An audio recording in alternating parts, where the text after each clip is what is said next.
자, 내 블로그에 오셨다면 내 메뉴에 글쓰기를 눌러보겠습니다. 또는 프로필 옆에 밑에 보시면 글쓰기라고 있기도 한데 둘 중에 아무거나 누르시면 돼요. 아마 상단에 내 메뉴 글쓰기가 좀 더 편하실 거예요. 한번 눌러볼게요. 이게 블로그에다가 우리가 뭔가를 작성할 때 들어가는 에디터 창이에요. 얘가 스마트 에디터 1 버전으로 되어 있고요. 이 버전의 에디터에서는 모바일에서도 PC에서도 최적화된 그런 포스팅을 쓸 수 있는 그런 에디터라 보시면 됩니다. 자, 제일 위에 보시면 제목이라고 적혀 있는 이 부분이 있는데요. 여기에 블로그의 제목을 적는 거예요. 내가 예를 들어서 어떤 포스팅을 하겠다라고 한다면 그 포스팅의 제목을 적는 데가 바로 이 부분이에요. 그리고 이 선을 기준으로 밑으로는 포스팅의 내용을 적도록 되어 있습니다. 그렇다면 제목부터 한번 대충 적어볼까요? 제목 부분에 클릭하시면 제목에 커서가 생겨요. 자, 여기다가는 지금은 그냥 간단하게 적을 거니까 그냥 블로그 연습 뭐 이런 식으로 적어 놓을게요.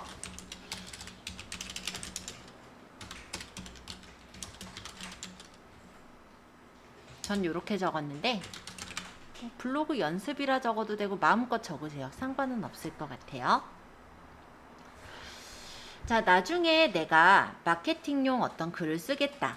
예를 들어서 그런 경우는 키워드가 들어가 있어야 돼요. 그럴 때는 키워드를 검색을 해서 해당 키워드가 이 안에 들어가도록 만들어 주시는 게 맞아요.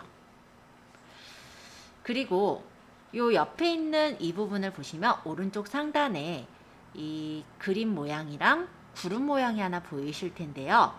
이거는 그림이에요. 그러니까 사진을 넣을 때 내 컴퓨터에 저장이 되어 있는 사진을 넣을 때 이용하는 게 그림이라면 요 옆에는 뭐냐면 SNS 상에 배경사진을 가져올 때 이용하는 메뉴입니다. 요건 거의 누를 일은 없어요. 그리고 여기에다 배경사진을 넣게 되면 이 블로그에 요 포스팅 제목 부분에 조금 예쁘게 커버 이미지가 깔려지게 되는 그런 효과가 있어요. 네, 이거는 넣으신다고 해서 무조건 뭐 상위에 올라가거나 뭐 이런 부분하고는 상관이 없기 때문에 디자인에 따라 넣기도 하고 넣지 않기도 하는 부분이에요. 자, 그럼 밑에 내용을 한번 설명드려 볼게요. 자, 일단 이 내용 부분을 클릭하시면 커서가 깜빡깜빡 생겼을 거예요. 지금은 여기 사진 메뉴서부터 쭉 메뉴에 대한 설명을 할 거예요. 자, 첫 번째 사진이라는 메뉴를 눌러볼게요. 자, 요 사진이라는 건 내 컴퓨터에 저장이 되어 있는 사진을 불러오는 메뉴예요. 그래서 내가 예를 들어 어떤 포스팅을 할 걸 찍었다 라고 한다면 사진을 들어가시기 전에는 포스팅 거리들이 먼저 핸드폰에 있던 것들이 컴퓨터에 저장이 돼 있어야겠죠. 그리고 그거를 여기서 우리가 사진을 눌러서 불러온다 라고 생각하시면 됩니다. 지금은 연습을 하는 거니까 저희 예전에 바탕화면에 만들었던 폴더 안에 사진으로 해볼게요. 바탕화면에 제가 아마 이름을 이미지 3번으로 했던가? 약간 헷갈리네요. 뭐 상관은 없으니까 들어가 있어요. 자, 사진을 첫 번째 사진서부터 내가 원하는 사진이 여기까지라면 끝 번째 사진까지 Shift를 누르시면서 클릭하시면 첫 번째부터 끝 번째까지의 사진이 선택이 됩니다. 만약에 내가 일부 사진들만 가져올 것이었다면 컨트롤을 누르시면서 선택하시면 이렇게 비연속된 사진들을 선택할 수도 있어요. 저는 일단 연속된 사진들을 모두 선택을 하고 열기를 해볼게요. 자, 사진을 여러 장을 선택했을 땐 사진 첨부 방식을 선택할 수가 있는데요. 보통 저는 개별 사진을 이용을 합니다. 왜냐면 블로그에다 포스팅을 할 때 나중에 이제 블로그 지수를 좀 높이기 위해서라면 체류 시간이라는 게 좀 중요해요. 체류 시간은 뭐냐면 누군가가 내 블로그에 놀러와서 포스팅을 볼 때 그 포스팅을 읽느라 걸리는 시간을 체류 시간이라 생각하시면 돼요. 근데 그때 이제 내용이 좀 아무래도 길어야 오랫동안 체류할 수가 있기도 하잖아요. 그래서 저는 개인적으로는 개별 사진으로 많이 올리고 있어요. 콜라주는 구성은 예쁘긴 한데 사진이 뭉쳐서 보이고 그만큼 일단 사진이 작아져서 보이기도 하겠죠. 그래서 디자인적으로는 쓰실 수 있겠지만 뭐 전체적인 어떤 요소에서는 콜라주를 많이 쓰진 않습니다. 그리고 슬라이드 같은 경우도 보면은 옆으로 이렇게 넘기는 그런 형태로 되어 있는 사진이에요. 그래서 뭐 전후 사진을 비교할 때 뭐 옆으로 넘겨서 후에 사진을 보세요. 이런 용도로는 쓸 수는 있거든요. 근데 보통 사람들이 휠을 굴리거나 아니면 내용을 쭉 보다 보면은 사진을 옆으로 넘기지 않고 넘어가는 경우들도 꽤 많아요. 그래서 디자인적으로 보았을 땐 얘네들도 괜찮지만 개인적으로 좀 더 추천하는 건 개별 사진을 추천드리고 있어요. 일단 개별 사진 한 번만 눌러볼게요. 그러면 사진을 제가 아마 10개를 골랐나 봐요. 밑에 업로드 준비 중입니다 하면서 10개 파일이라고 뜨죠.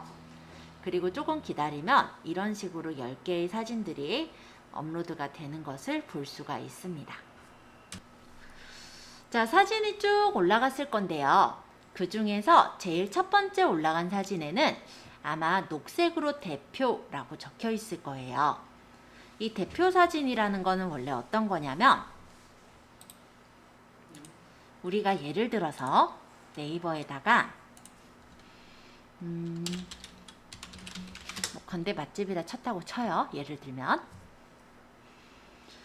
여기 뷰에 가보면 보통 이제 블로그나 카페 글들이 보이는데 요 앞에 보면 이렇게 앞쪽으로 뜨는 메뉴들 있죠. 요런 사진들. 이런 사진들이 바로 대표 사진이라고 생각하시면 돼요. 그래서 이 대표 사진은 보통 누군가가 사람들이 이제 검색을 했을 때, 키워드로 검색을 했을 때 내 블로그 그 포스팅 옆에 이렇게 사진이 올라가는 사진이 대표 사진이라고 하고요. 이 사진들 중에 꼭 첫 번째 있는 사진에 설정해야 될 필요 없이 내가 마음에 드는 사진에 설정할 수가 있으세요.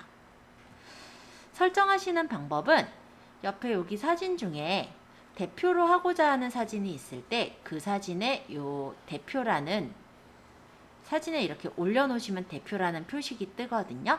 이 부분을 눌러주시면 이렇게 대표 사진을 다른 사진으로 변경도 가능하세요. 그래서 이 대표라는 거는 이제 다른 사람들이 블로그에 이제 어떤 포스팅을 검색을 할 때 앞쪽에 떠서 내 사진, 내 포스팅을 눌러서 내용을 볼 수 있게끔 유인하는 사진이 대표 사진이라 보시면 됩니다. 그리고 이렇게 검색을 했을 때 옆에 보면 뭐 28, 29, 41 이렇게 올려져 있는 이 글씨는 뭐냐? 이거는 사진을 올린 수라고 생각하시면 돼요. 이 지금 건대 맛집이라고 제가 뭔가를 적어봤거든요.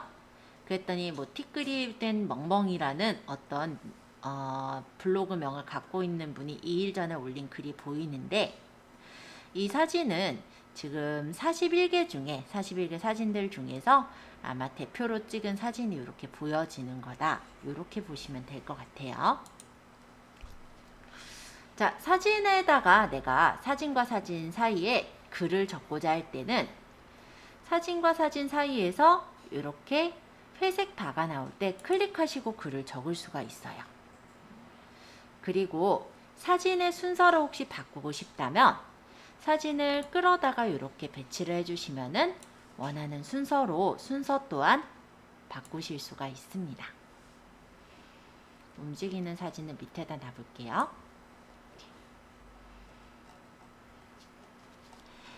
사진 옆에 만약 사진을 놓고 싶을 때는 사진을 끌어다가 옆으로 옮기시면 이렇게 사진 옆쪽에 파란색 줄이 보이죠? 녹색 줄. 이때 클릭하시면 클릭이 아니라 놔주시면 이렇게 사진을 붙일 수도 있어요. 사진은 총 3장까지 옆으로 붙일 수 있게 되어 있어요. 그렇지만 사진을 옆으로 붙이게 되면은 사진이 그만큼 작아져서 잘 보이지 않게 되기도 하기 때문에 가급적이면은 사진을 이렇게 붙이는 건 제가 추천하지는 않습니다. 근데 사진을 붙여야 되는 경우가 있기는 한데 어떤 경우에 보통 붙이게 되냐면요. 세로 사진만 너무 많이 찍으신 경우. 그럼 세로 사진이 우리가 그나마 PC에서는 좀 넓게 볼 수가 있는데요.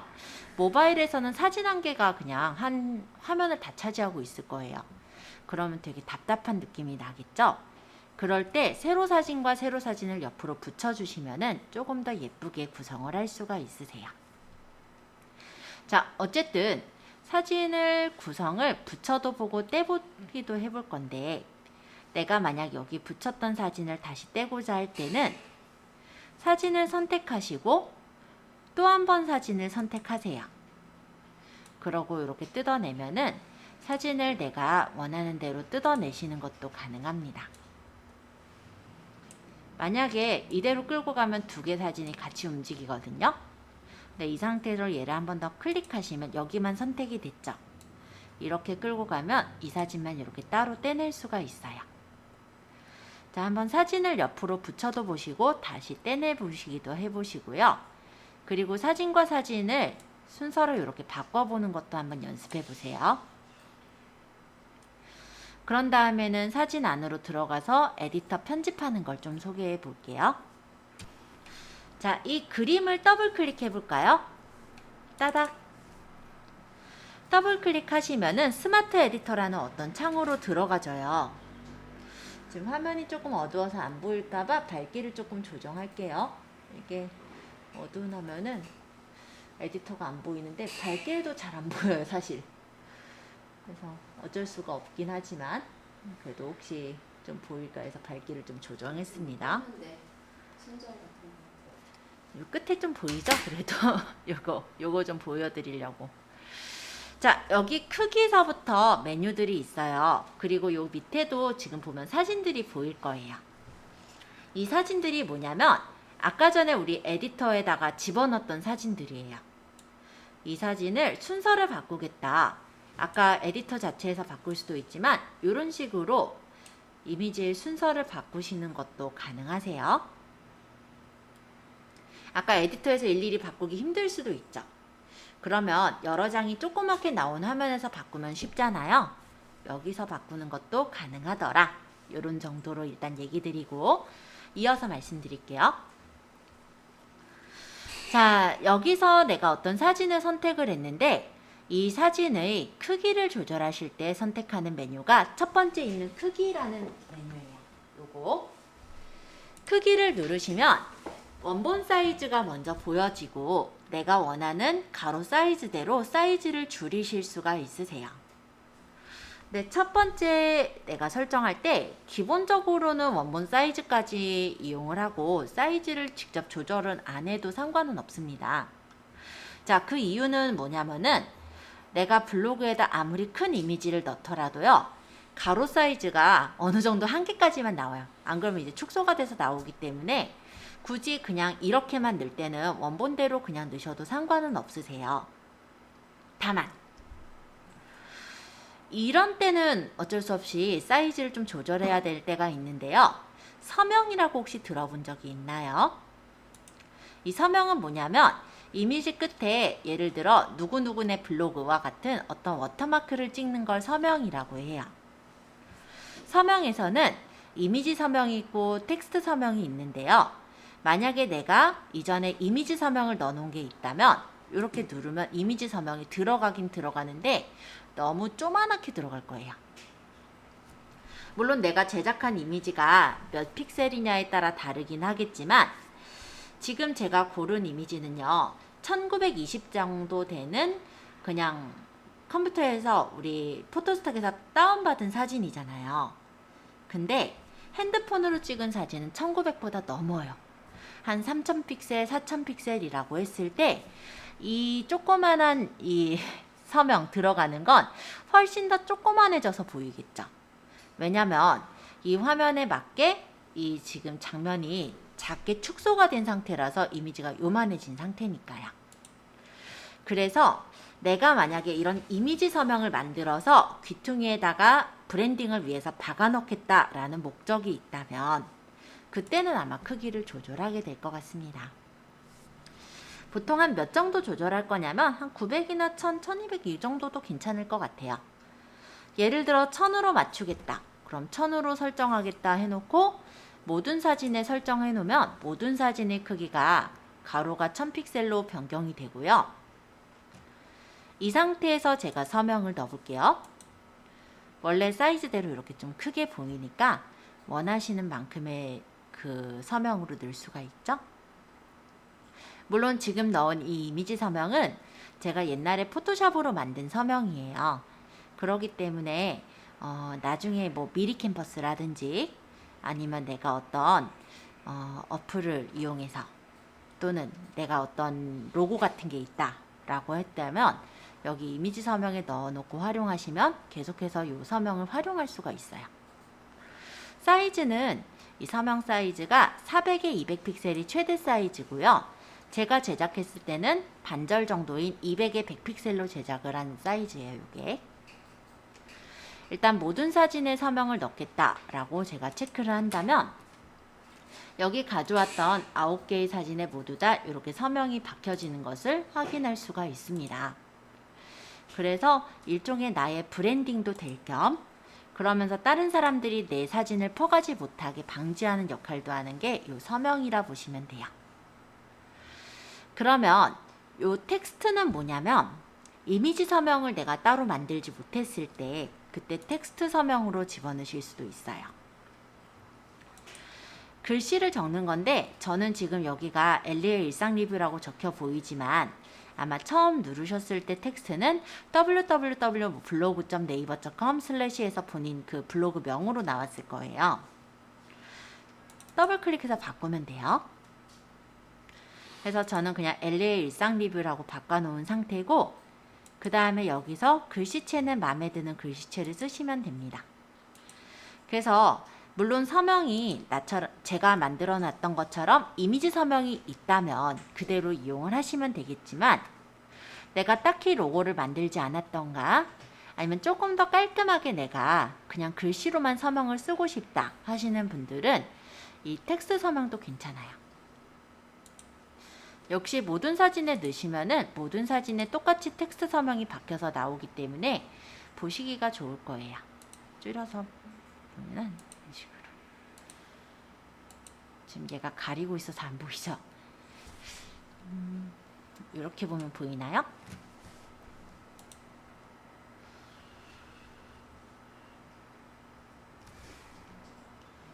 근데 제가 그렇게 하면 여기 메뉴가 너무 작아서 좀 늘릴게요.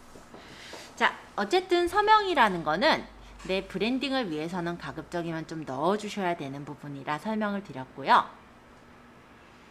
요거는 템플릿. 디자인을 조금 그래도 텍스트지만 넣고 싶다 하시는 분들은 템플릿으로 넣을 수도 있어요. 색깔을 넣어서 마음에 드는 모양으로 템플릿을 설정해 주시면 요것도 하나의 어떤 워터마크 역할을 합니다. 모든 사진에 넣겠다 하면은 모든 사진에 템플릿 서명이 들어가고요. 대표로 쓸 사진에는 템플릿 서명 들어가 있는 걸 X 눌러 닫아버리면은 그 사진에는 템플릿의 서명이 찍히지 않겠죠. 그래서 다시 조금 정리하자면 일반적으로 내가 서명을 넣지 않고 그냥 사진만 넣겠다라고 할 때는 크기를 굳이 조절할 필요는 없어요. 왜냐면 에디터 자체에서 알아서 그 크기가 조절돼서 나올 테니까요.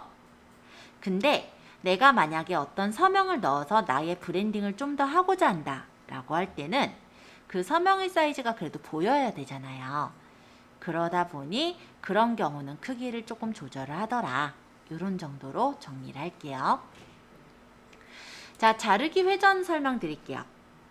자, 요거는 뭐냐면 내가 사진을 찍었는데 이 사진이 여기가 필요가 없어요. 그럼 내가 이 자르기 회전에서 필요 없는 부분을 잘라서 필요한 부분만 남기거나 아니면 여기 보시면 여기 각도 보이죠? 이렇게 뒤틀어서 만약에 내가 이 사진을 똑같이 쓰는 사진이라면 새로운 사진을 만들어낼 수가 있습니다. 또 이런 경우도 있겠죠? 내가 사진을 찍었는데 수평이 좀 틀어졌다. 그럴 때 맞추는 용도라고 생각하셔도 좋을 것 같아요. 자, 그리고 회전 반전이라는 게 있는데요. 90도 회전을 하거나 좌우 대칭, 상하 대칭을 시킬 수도 있어요. 자, 이번엔 여기 있는 필터를 설명드릴 건데요. 필터는 사진에 필터 효과를 넣는 거예요. 다양한 필터 효과를 제공해주고 있고, 필터 효과를 설정하신 채 내가 원하는 정도의 값을 설정하시고 모든 사진에 넣으면 이 모든 사진에 필터 효과가 적용이 돼서 나오게 됩니다. 그리고 자주 쓰는 필터의 경우는 옆에 별표 보이죠? 요걸 눌러 놓으시면 자주 쓰는 필터에 등록이 돼서 나오기 때문에 다음번에 쓸 때도 이 필터를 바로 설정을 해줄 수가 있어요. 왜 블로그를 운영하다 보면 이런 경우가 있거든요. 사진이 약간 같은 톤으로 나왔으면 좋겠다 이런 생각을 하실 때가 있는데, 그럴 때 바로 이런 필터를 활용하시면 괜찮으실 것 같습니다. 자, 근데 사진을 찍다 보면 어떤 사진이 많이 어둡게 나올 때가 있어요. 자, 그럴 때 어느 일부의 사진을 밝기를 보정을 할 때 쓰는 메뉴는 여기 보정이라는 메뉴를 쓰게 됩니다. 보정에서는 밝기나 채도를 조절을 해서 사진을 내가 원하는 밝기 또는 채도로 맞춰줄 수가 있어요. 물론 뭐 포토샵처럼 뭐 굉장히 뭐 잘 맞춘다라고까지는 못하겠지만 그래도 쓸만하게 잘 맞춰요. 그래서 뭐 대비를 좀 조절한다든지 사진마다 너무 어둡게 나오는 데는 밝기를 조절한다든지 그런 역할을 해줄 수 있는 게 바로 이쪽에 있는 보정 효과인데요. 필터랑은 다르게 필터는 아까 모두 선택을 해서 한꺼번에 필터를 적용할 수가 있었던데 반면에서 이 보정이라는 거는 한 장 한 장의 사진마다 보정을 하게 되어 있어요. 원형 블러랑 선형 블러, 비네팅은 잘 쓰진 않지만 설명을 드려보자면 블러라는 건 흐리게 하는 효과예요. 원형 블러는 가장자리를 흐리게 해서 안쪽에 있는 부분을 좀 강조시키는 효과라면 선형 블러는 위아래를 흐리게 해서 중간을 강조시키는 효과예요. 비네팅이라는 건 왜 옛날 뭐랄까요? 좀 좋은 느낌 어떤 필름 사진 같은 거? 아니면 조금 비싼 렌즈 사진 같은 거에 보면은 가장자리가 어둡게 표현이 된 그런 사진들을 본 적이 있죠? 비네팅은 바로 그런 거예요. 로모 효과라고도 하는데 안쪽은 또렷하고 바깥쪽에 요 끝에 귀퉁이 부분을 좀 어둡게 해서 분위기 있는 사진을 만들 때 비네팅을 하기도 합니다. 근데 아까 얘기했듯이 얘는 별로 안 써요. 아마 보정에서 많이 쓰실 건 밝기 정도 많이 쓰실 거예요. 밝기랑 대비 요런 정도. 그리고 아마 음식이라고 했을 때는 약간 맛있어 보이려면 온도가 높아야 되잖아요. 그럴 때 아마 색온도까지는 조절할 수 있을 것 같아요. 자, 액자.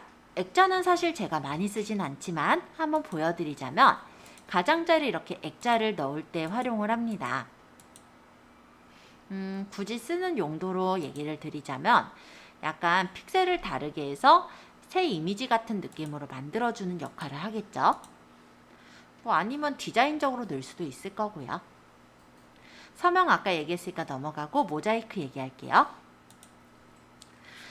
자, 모자이크는 가끔 내가 포스팅을 할 때 사람들 얼굴이 나오면 초상권 침해예요. 그쵸?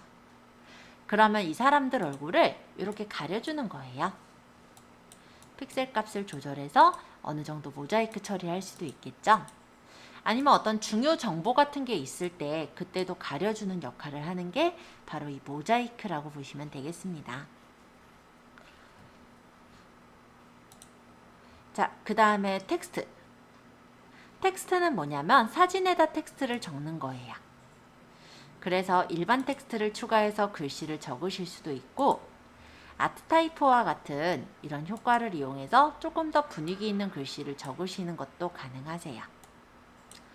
아트타이프 색깔을 일단 제가 눈에 띄게 바꿔놓고 적어볼게요.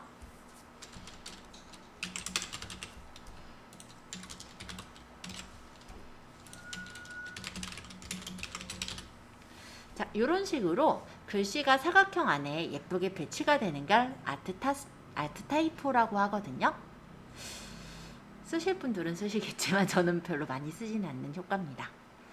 말풍선은 그냥 말풍선 효과니까 그렇게 보시면 될 것 같고요.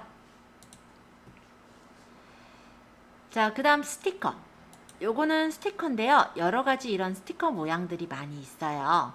그래서 디자인적으로 좀 꾸미실 때 활용하실 수 있으실 것 같고, 아니면 이런 스티커를 이용해서 모자이크 대신에, 모자이크는 좀 삭막하니까 이런 스티커를 붙여서 얼굴을 가리는 용도로도 쓰고 있어요. 스티커도 종류는 많아요. 참고해 주시고요. 마스크 설명해 볼게요. 원래 마스크는 일정 부분을 가리는 역할을 하죠. 여기서 마스크의 경우는 만약에 제가 이 별 모양의 도형을 선택했다면 이 도형을 제외한 나머지를 잘라내버리는 역할을 합니다. 만약에 제가 이런 식의 어떤 디자인을 만들었고요. 테두리도 혹시 주고 싶으면 뭐 두께라든지 이런 것들을 설정해서 색깔을 넣었다고 쳐보죠.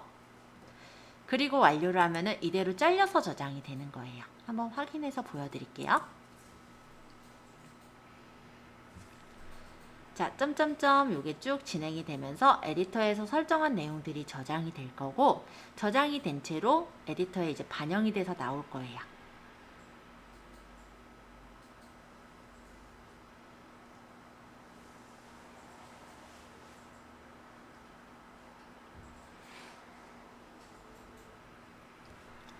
자, 그러면 이렇게 처리가 된 게 보이죠? 일단 요거 넣는 거는 그렇게 어렵진 않으셨을 건데, 여기 에디터에서 주의할 점은요. 에디터에서 설정하고 지금처럼 이렇게 나왔을 때 난 이거 디자인이 마음에 안 들어 다시 수정해야겠어 라고 들어가 봤자 여기서부터 수정할 수 있지 이거를 다시 원래대로 돌리거나 할 수는 없어요. 그래서 에디터를 나가기 전에 설정사항들은 모두 다 설정하시고 나가면 될 것 같아요. 자, 그 다음에 만약에 내가 이렇게 사진을 가져왔는데 이 사진 말고 다른 사진으로 바꾸겠다. 이럴 땐 선택하시고 교체를 하시면 이 사진 대신에 다른 사진으로 대체해서 바꾸는 게 가능하시니까 어느 사진 한 개만 망쳤을 땐 이렇게 바꿔 넣는 것도 가능합니다.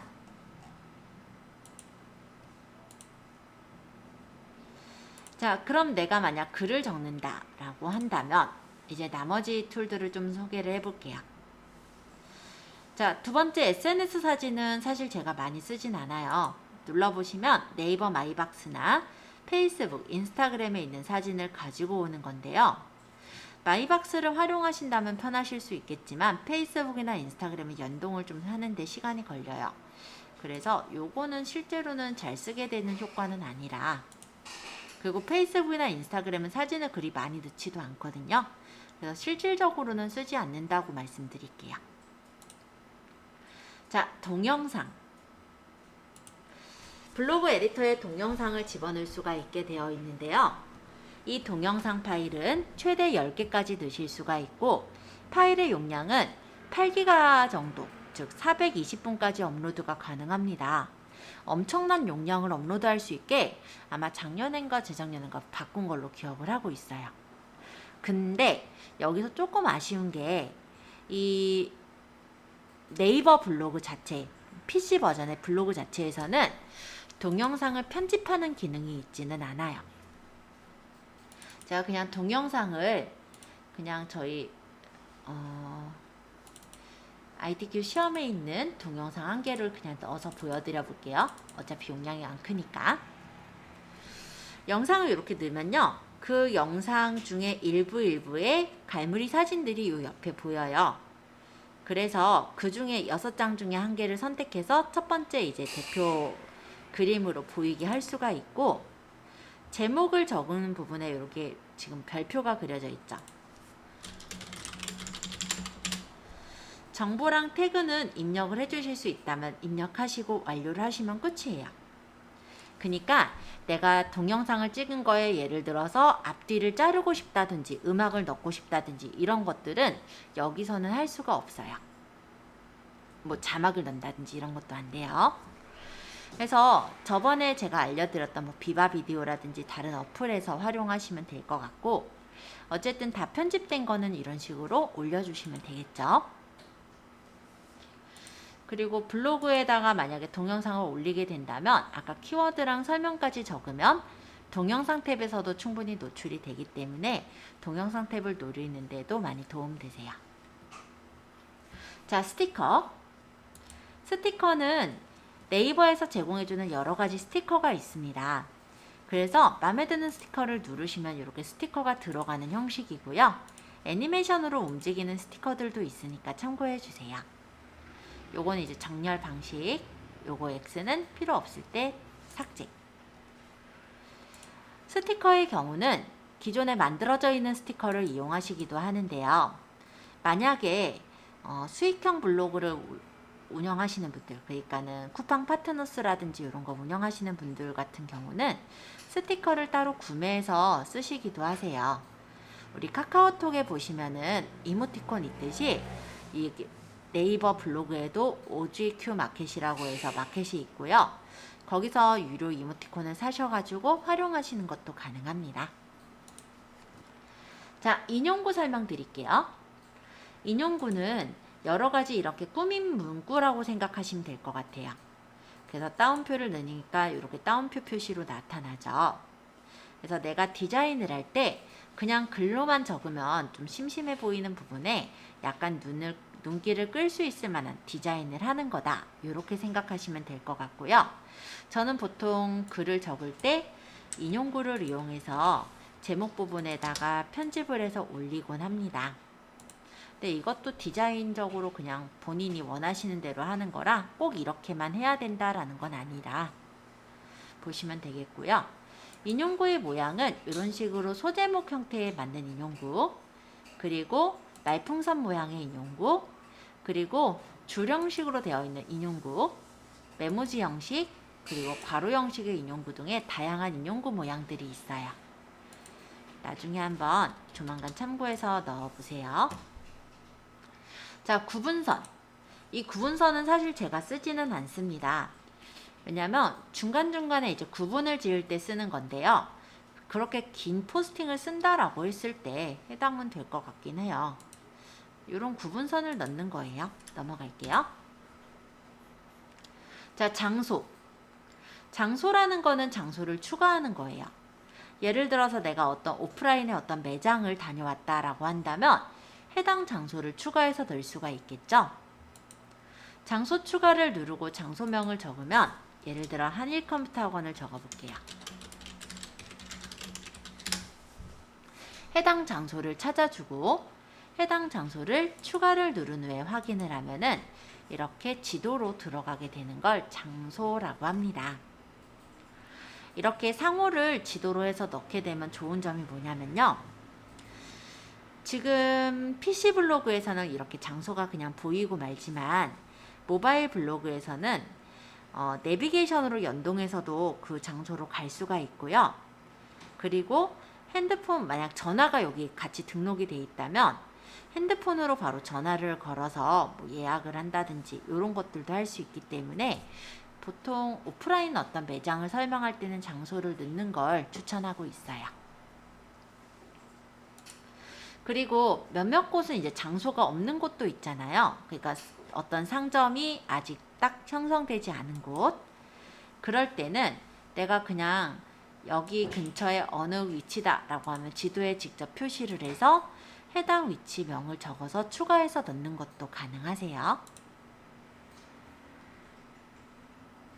자, 링크. 이 링크의 경우는 링크 URL을 집어넣으면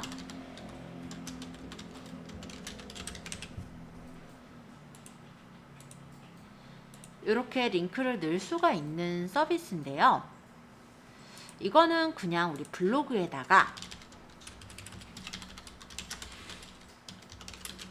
그냥 이렇게 링크 주소를 적고 엔터를 쳐도 생겨요. 그러고 얘는 필요 없으면 지워버리면 되거든요.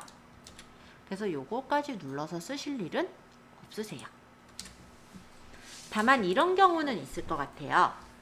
우리가 포토스케이프라든지 아니면 어떤 이미지 만드는 사이트를 이용해서 예쁘게 네임카드를 만들었다라고 한다면 이 부분을 눌렀을 때 다른 홈페이지로 넘어가게 하거나 아니면 상담 창구로 넘어가게 할 거다라고 한다면 그림을 선택한 채 링크를 연결할 수가 있어요.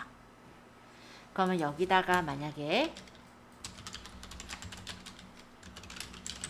해당 주소를 적고 체크를 하면은 여기에는 이렇게 링크 표시가 들어가죠. 이거는 얘를 클릭했을 때 그 해당되는 링크로 넘어가는 하이퍼링크 역할을 하기도 합니다. 그래서 링크라고 한다면 아마 이런 경우에 더 많이 쓰지 않을까 이런 생각을 해보네요. 자, 파일. 파일은 파일을 추가할 때 들어가는 메뉴예요. 옛날에 이런 경우가 있었어요. 블로그에는 일단 방문객 수가 좀 많아야 되고, 그리고 블로그에 체류 시간이 많아야 되고, 블로그에 들어왔으면 어떤 자료를 다운받아 간다든지 이런 것들도 블로그 지수에 어떤 영향을 미치겠죠. 그러다 보니까 마케팅을 할 때 뭐 자주자주 사용할 수 있는 서식들 있잖아요. 예를 들어서 계약서라든지 뭐 근로계약서, 뭐 이력서 양식 이런 것들을 블로그에다 파일로 올리시는 경우들이 있습니다. 그럴 때 활용하는 메뉴라고 생각하시면 돼요. 파일당 10MB까지 첨부가 가능해서 굉장히 큰, 예를 들어 뭐 큰 동영상 막 이런 거는 안 들어가지고요. 간단한 문서나 간단한 프로그램 정도는 넣을 수가 있어요. 제가 그냥 아무거나 문서에서 견적서 한 개만 넣어볼게요. 이런 식으로. 이런 용도로 쓸 때 파일을 들어가요. 일정은 일정 추가를 해서 내가 원하는 일정을 등록해 넣을 때 활용을 합니다. 제목을 예를 들어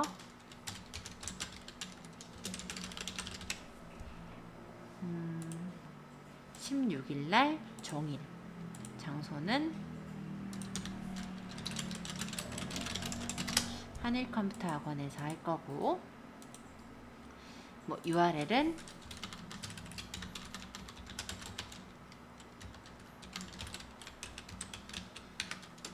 연습, 뭐 이런 식으로 어떤 일정을 만들어서 등록하면은 이렇게 일정이 나온다라는 건데요.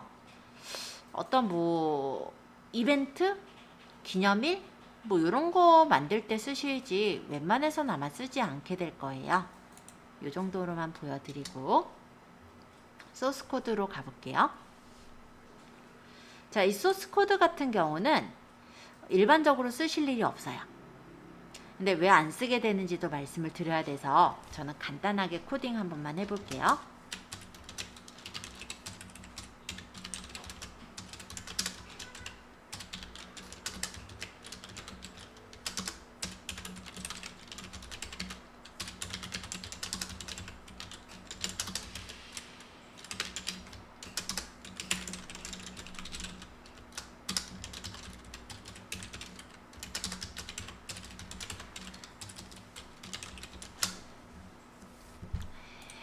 블로그를 운영하는 사람 중에는 다양한 사람들이 있겠죠? 어떤 사람은 일상을 올리기도 하고, 어떤 사람은 리뷰를 올리기도 하고, 또 어떤 사람은 자신이 프로그래머라면 프로그래밍 그 언어들 자체를 이런 식으로 코딩을 올리기도 할 거예요. 근데 그냥 적으면 안 이쁜데 이 소스 코드를 이용하면 지금처럼 좀 예쁘게 이렇게 구분을 해서 보여줄 수가 있거든요. 요런 용도로 쓰는 거예요. 여러분들이 쓸 일은 1도 없어요. 네, 죄송해요. 근데 프로그래머가 아닌 이상은 안 쓰실 거라서 이렇게 얘기할게요. 이거를 적는다고 실행이 되느냐? 아니에요. 그냥 이쁘게 보이게 하기 위한 그런 에디터 창이에요. 그래서 쓸 일이 없어요. 자, 표를 추가해서 내가 표를 집어넣을 때 활용할 수가 있어요. 일정표를 만든다라고 한다면 이렇게 셀을 추가하거나 범위를 잡아서 셀을 병합을 하거나 아니면 필요하다면 셀을 분할할 수도 있기 때문에 내가 원하는 대로 꾸며주셔서 표를 만드시는 게 가능합니다. 그리고 색깔을 채우고 싶을 때도 범위를 잡아서 셀 배경색을 넣으시면 예쁘게 표를 만들 수가 있어요. 그런데 표를 만들기 전에 아마 대다수가 표가 만들어져 있지 않을까 생각이 들어요. 예를 들어서 내가 뭐 견적서에 어떤 표가 있는데 그 표를 올리겠다. 예를 들면 뭐 여기 있는 뭐 품목거리 요거를 올리겠다 하면은 그냥 이렇게 엑셀에서 범위 잡았죠. 뭐 한글에서 해도 되고 어쨌든 표가 있는데 범위 잡아서 컨트롤 V로 붙이면 빨라요. 물론 표 형식이야 여기서 더 이쁜 형식으로 고치시면 되고 그래서 굳이 표를 여기서 일일이 다 만들고 있을 일은 없으실 것 같아요. 늘리는 것도 가능하니까. 표는 있긴 있지만 이렇게 넣으면 된다 라는 거 이해되셨죠? 수식 저도 안 써요. 수학 선생님이라면 쓸 것 같아. 리미트 해가지고 뭐가 어디로 갈 때 뭐가 어떻게 된다. 저 수학 잘 못해서 넘어갈게요. 근데 어떤 계산식 풀이 같은 거 해주실 땐 수식을 쓸 수 있게 넣어놓은 그런 메뉴예요. 그 다음 톡톡. 톡톡은 저번에 우리 톡톡 추가해놨었잖아요. 그러면 블로그 하단에다 예를 들어 요걸 누르면 네이버 톡톡으로 물어볼 수 있는 이런 링크를 달아주는 거예요. 그래서 내가 예를 들어 블로그 마켓으로 어떤 물건을 판다라고 했을 때 상담을 받을 수가 있잖아요. 그럴 때 이런 톡톡 링크를 연결할 수도 있겠죠. 자, 위쪽에 있는 메뉴들 한 번씩 쭉 소개를 해드렸는데요. 여기까지는 어렵지 않으셨죠? 이제 이 밑에 있는 메뉴들도 좀 소개를 해볼게요. 예를 들어서 내가 사진하고 사진 사이에 글을 적고자 할 때는 사진과 사진 사이에 마우스를 올려두시면 이렇게 회색 선이 나타납니다. 이때 클릭하시면 커서가 생기고 여기다 띄어서 적당한 정도에 띄워놓고 글씨를 적으시면 돼요.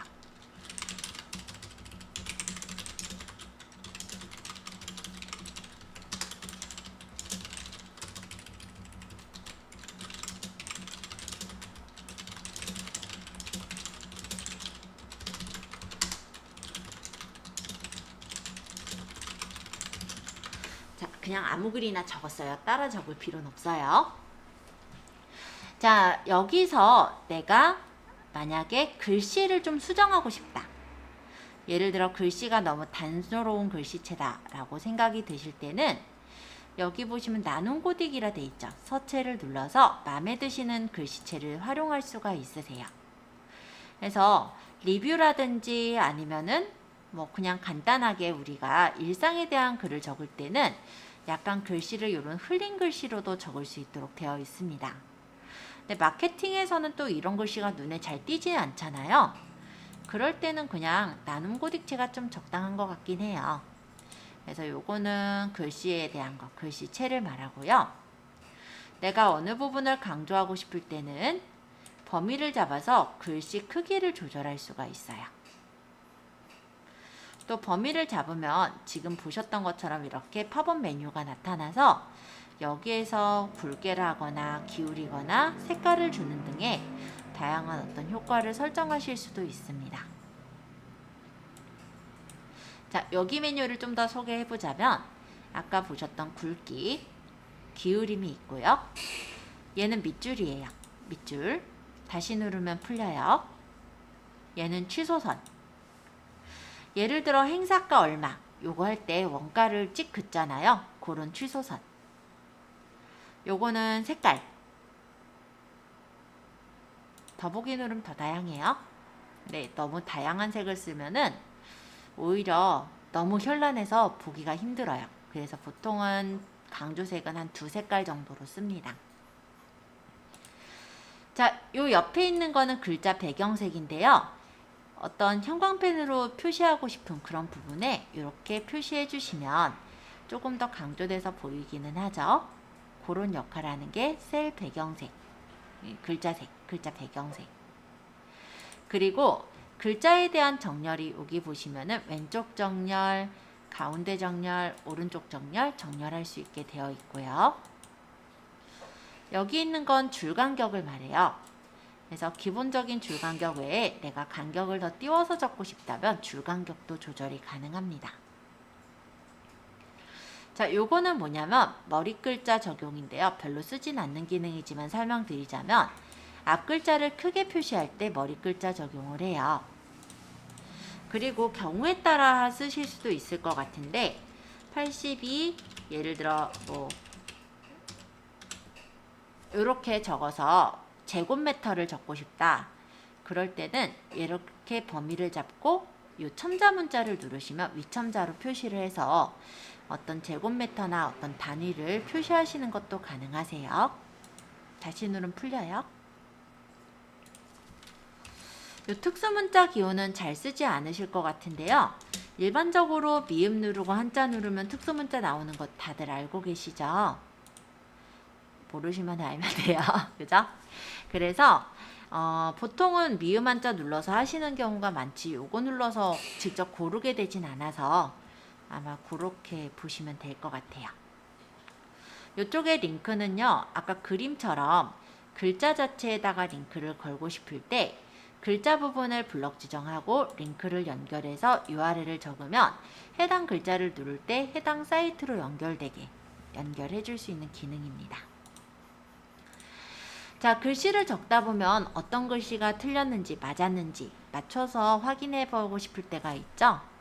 그럴 때 맞춤법을 이용해서 보시면 어떤 글씨가 오타가 났다면 그거를 수정할 수 있게 나와요. 애자를 제가 아이 애자를 적었는데 어이 애자를 써야 된대요. 그럼 수정하면 이렇게 고쳐지고 얘는 수정 안 할 거다 하면 제외하면 안 고쳐지고 이런 식으로 맞춤법을 체크하는 기능도 이 블로그 에디터 안에 들어있어요. 자, 이쪽에 있는 이 메뉴들까지를 설명을 했고요. 이제 요 네모먼트랑 요 끝에 있는 메뉴 그리고 발행까지를 설명드리면 에디터에 대해서는 다 말씀을 드린 건데요. 자, 우리가 요거 글을 적다 보면은 이게 PC에서는 이렇게 보여지는데 모바일에서는 어떻게 보일지 궁금하실 거예요. 그때 활용할 수 있는 게 이 부분이에요. 이 에디터는 PC에, 모바일에 다 어느 정도 최적화가 되어 있는 에디터이기 때문에 PC에서는 이렇게 보이고 모바일에서는 이렇게 보인다 라는 거를 미리 확인할 수 있도록 이렇게 만들어 두었어요. 그래서 PC랑 모바일 화면, 태블릿 화면을 모두 다 비교해 보면서 적당하게 맞춰서 발행할 수 있도록 되어 있는 서비스입니다. 이 물음표는 도움말이라고 하는데요. 내가 이걸 쓰다가 필요한 부분들을 도움말을 보실 수 있게 나와 있어요. 만약 블로그를 굉장히 자주자주 쓰시는 분들의 경우는 이 단축키를 좀 외워두시면 좋겠죠. 근데 저는 뭐 그렇게까지는 하지 말라고 하니까 이런 메뉴가 있구나 정도로만 보시면 될 것 같아요. 여기는. 자, 그러면 이쪽에 있는 메뉴 몇 가지만 이제 설명드리고 쉬는 시간 가질게요. 자, 여기 내 모먼트라는 게 있어요. 내 모먼트라는 거는 페이스북이나 인스타그램의 스토리랑 같은 기능인데 블로그에 짧은 어떤 영상이나 사진으로 어떤 눈길을 끄는 어떤 디자인을 만들 수 있는 걸 내 모먼트라고 합니다. 기존에 만들어 놓았던 모먼트들을 선택해서 집어넣는 역할을 해주는 거고요. 많이 쓰지는 않으므로 이 정도만 설명할게요. 자, 옆에 글감. 이 글감의 경우는 내가 사진이 없을 때 검색어를 적어서 사진을 찾을 수도 있어요. 예를 들어 제가 시간이라고 적고 검색을 해보면 이런 식으로 시간에 대한 무료 이미지들 또는 유료 이미지들이 검색이 되고 내가 글을 적을 때 사진을 일일이 찾지 않더라도 이렇게 포토 사이트에서 자동으로 출처를 가져와서 넣어주게끔 하는 게 글감이라고 합니다. 자, 책. 요거는 이제 책 리뷰를 하실 때 좋아요. 그래서 내가 혹시 알고 있는 책이 있거나 아니면 이제 포스팅하고자 하는 책이 있으실 때 그 책을 검색해 보시면 이렇게 나오거든요. 영화, TV 다 마찬가지라 이렇게 일단 설명할게요. 근데 내가 만약에 블로그 마켓을 운영한다 또는 쇼핑몰을 운영한다 하실 때요. 예를 들어 쇼핑이라는 부분에 내가 파는 상품을 적고 터치 이렇게 해보면은 해당 상품을 이렇게 넣어서 이 제품에 대한 내용을 보고 그 상품을 구매하러 가게도 연동시켜 줄 수도 있어요. 그래서 글감 부분은 보통 이렇게 리뷰를 할 때도 많이 쓰지만, 내가 만약에 상품을 판매하시는 판매자의 입장에서도 상품에 대해서 블로그를 쓰시고 밑으로 내려가서 구매까지 이루어질 수 있게 연동시켜주는 역할로도 쓴다. 이렇게 얘기하겠습니다. 자, 라이브러리는 여기 옆에 우리 사진들 넣은 것들이 보여지는 장소인데요. 만약에 제가 이 사진을 선택해서 지워버렸어요. 예를 들면. 그럼 그 사진이 이렇게 짝대기가 그어져요. 실수로 지웠을 땐 다시 되돌려야 되잖아요. 라이브러리에서 꺼내다가 이렇게 놓으면은 사진이 다시 살아납니다. 그래서 라이브러리는 그런 역할을 해요. 사진을 제거하거나 사진을 다시 끌어다가 가져올 때 이용하는 메뉴다. 자, 템플릿. 우리가 블로그에 막 글을 적다 보면 좀 예쁘지 않다라고 생각이 들 때가 있습니다. 그러면 조금 디자인을 예쁘게 해서 블로그를 운영하고 싶으신 분들은 템플릿이라는 걸 활용하기도 해요. 총 18개의 템플릿이 있는데요. 네이버에서 이렇게 구성해 놓은 템플릿을 활용해서 내가 예쁜 디자인으로 제작을 해서 올릴 수가 있고요. 만약에 선택을 하면 이런 글들이랑 그림이 그대로 나오는데, 글은 지우고 요 그림 같은 경우는 다른 그림으로 바꾸는 형식으로 템플릿을 이용할 수도 있으세요. 자, 부분 템플릿. 이거는 템플릿 전체를 바꾸는 게 아니라 내가 적은 부분의 일부분을 이렇게 부분 템플릿을 넣어서 꾸미고자 할 때 활용을 할 수 있습니다. 또 내가 만약에 리뷰를 자주 올리거나 아니면 내가 예를 들어 중개사라서 중개 물건을 자주 올리는 경우라고 한다면 내가 템플릿을 예쁘게 만들어 놓고 그거를 내 템플릿에다가 추가해 놓을 수도 있어요. 그러면 어떤 물건을 설명을 할 때 보통 보면은 어떤 뭐 경매 쪽이면 이제 경매 번호랑 또 평형이랑 이런 것들을 집어넣잖아요. 그 순서를 정해서 그거를 템플릿으로 만들어 놓은 다음에 추가를 해놓게 되면 다음 물건을 올릴 땐 그 내용들만 살짝살짝 고쳐서 넣으면 되기 때문에 시간을 훨씬 단축시킬 수 있는 역할을 하기도 합니다. 그래서 왜 수익형 블로그들 있죠? 제일 좀 대표적인 게 이제 쿠팡 파트너스라는 걸 활용하시는 분들이 있어요. 그런 분들이 내용을 똑같이 또 적기가 힘들잖아요. 그러니까 자주 뭐 예를 들어서 인기 있는 뭐 가습기 베스트 5 해가지고 서식을 만들고 거기다가 사진들이랑 후기 같은 걸 짜집기 해서 줄 때 이런 템플릿을 활용하기도 합니다. 서식이 똑같이 들어가니까 되게 체계적이어 보일 수가 있어요.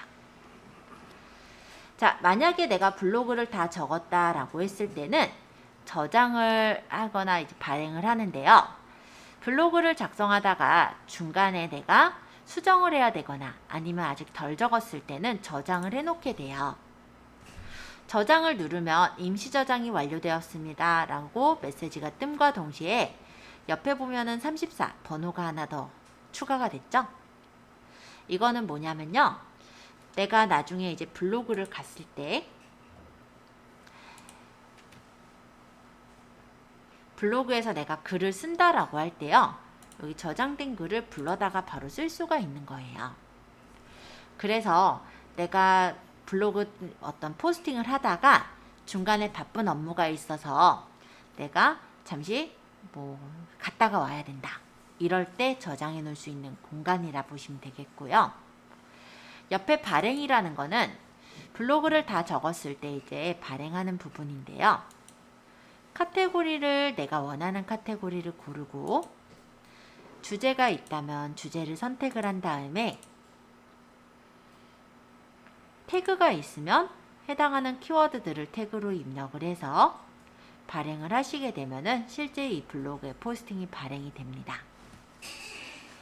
여기에는 발행 시간이라는 게 있어요.